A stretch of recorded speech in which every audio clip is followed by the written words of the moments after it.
Hi all, welcome back to another episode of Rats in the Kitchen. We're going to try a new magnet today for magnet fishing. This is called the Magnet Pal, right there. And what I learned about this is when you buy stuff online, it's important to check the dimensions of what you're buying. I honestly thought this would be a little bigger. It's right there. When I bought it on my phone, I thought it looked small because my phone has a small screen. Turns out that's actual size there. And it comes with a key ring.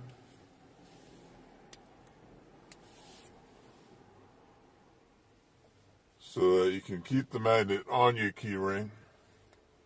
And it also comes with some little magnetic shavings in case you want to play Wooly Willy with it.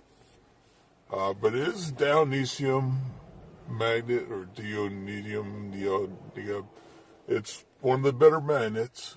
It's the official magnet, the real type of magnet that they tell you to try to use when you go magnet fishing, that everybody recommends. But because it's so small, we can do something with it that you can't do with a lot of the other magnets. So I'm not going to be using this guy. I'm gonna be using this guy here. This is a pocket Fisherman. You can buy these at CVS sometimes, or you can buy them at fine retailers and late night television as well. So we're going to give this a go. Alright, so I'm here at Frog Pond in Belmont, Massachusetts, about 15 kilometers west of Boston. And I tried to tie a bowline knot on this. I'm not quite sure if I got it right, but it feels pretty secure. Bowline is the type of knot that a lot of the sites are encouraging you to use, so go with it. That's what the pros are using. And one thing I'd like to talk about before we get going today is they'll tell you. Well, so let me just make sure I get room for the little screen on the side there.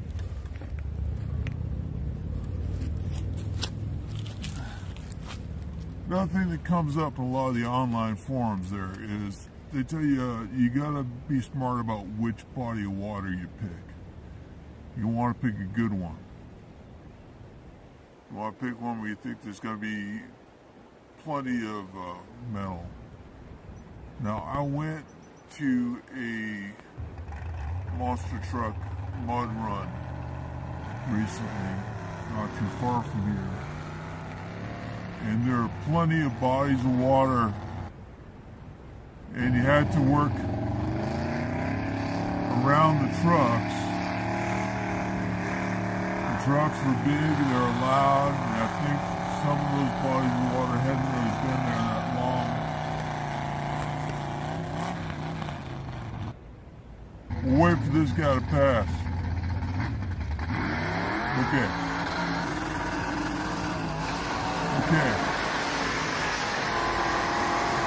We're surrounded by heavy machinery.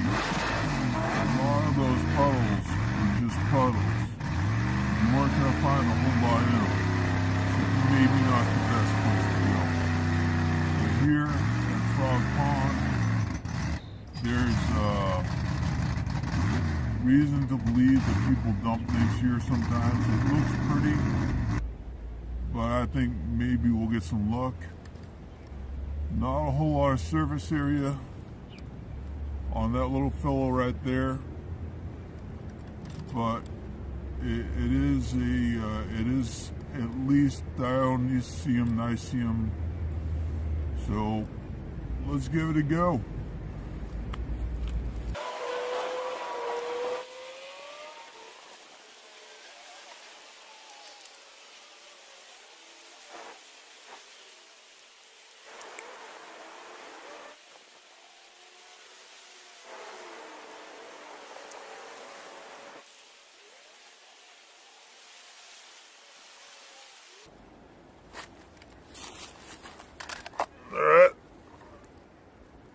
So we got a little bit of something there. Not quite sure what it is, but it's sticking. So I'll put that in my pocket for now.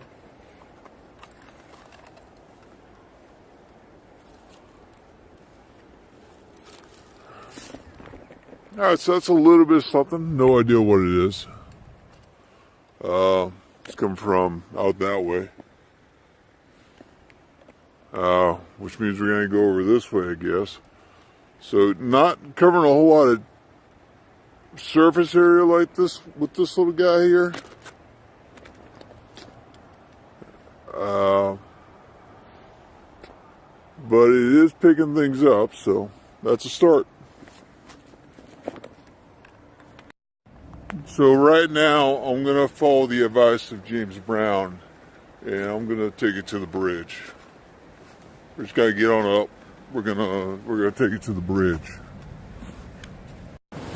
So behind me is a bunch of rocks that I could easily explore on foot if I were wearing better shoes, but right now I'm dressed for work, give or take the Baja. So there might be some stuff down there, but I'm not comfortable enough, I'm not confident enough in my rig not to get cut. So what we're going to do is we're going to come over to this side of the bridge, back to the calmer waters, and we're going to see what we can find there.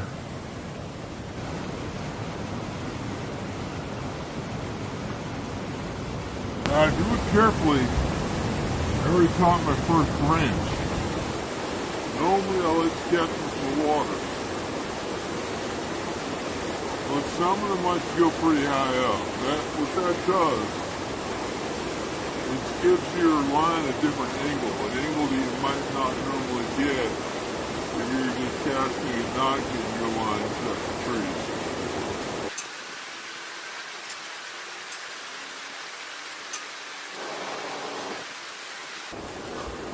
You can also tell it's a much stronger magnet by how well it sticks to the fence, the guardrails, and everything else you already know is there and don't need to find.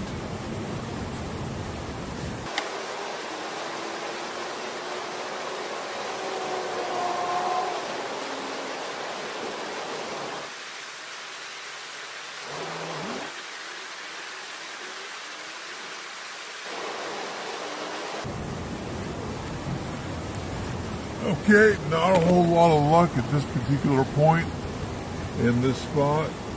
Luckily it's a small pond, so we're going to try walking around, try a couple other more points of interest.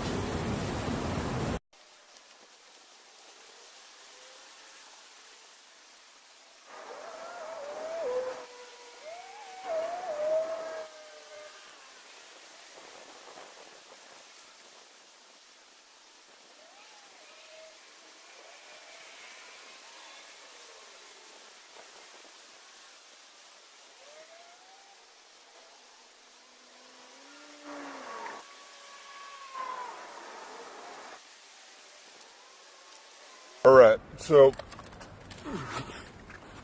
just give me a second here. Two things I should probably go over right now. One, there was a little bit of dust on the magnet. Wasn't sure what it was, but it was really tiny dust. It was magnetic.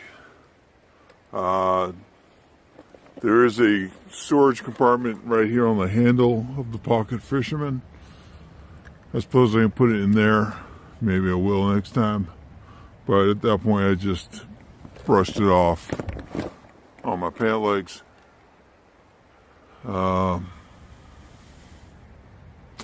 Which brings us back to a little bit what we covered in the last episode, was the importance of wearing gloves. There's different reasons for you want to do that. One, if you're, in case you're going to find sharp objects, that's a good reason to do it.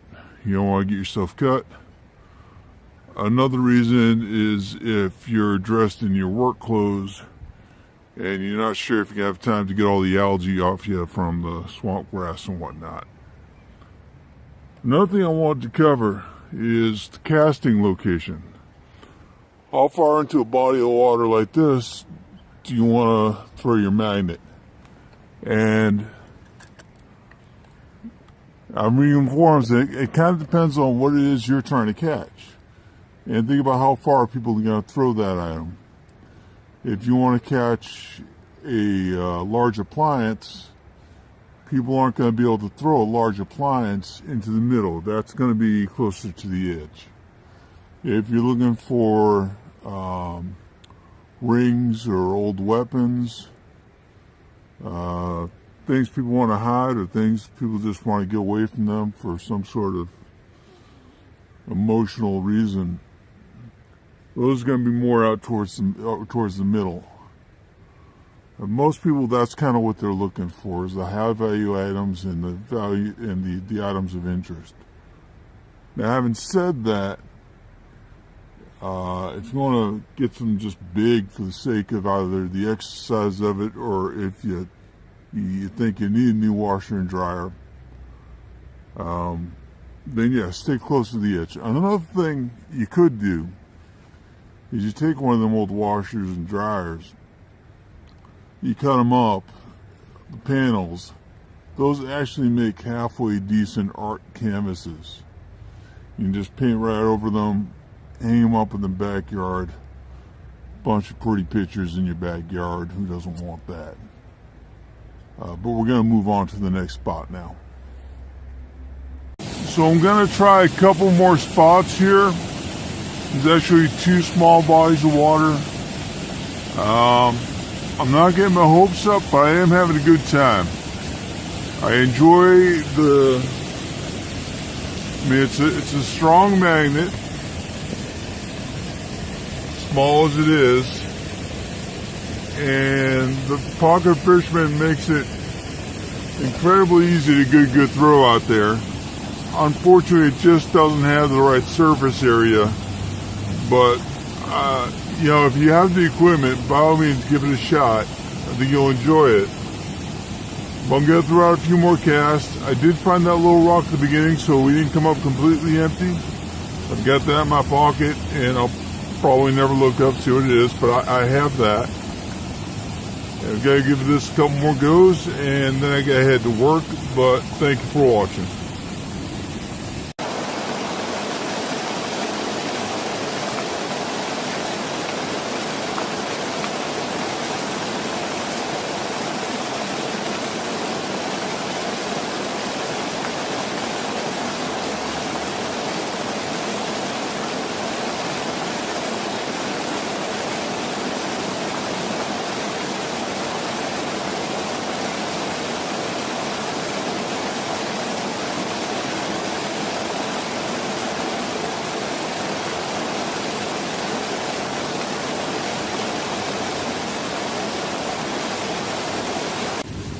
Alright, so it turns out we ended on a little bit of a down note with that one.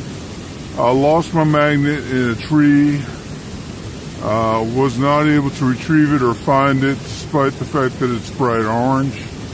So if you come down here to Frog Pond and you're able to get it, it's all yours. Enjoy.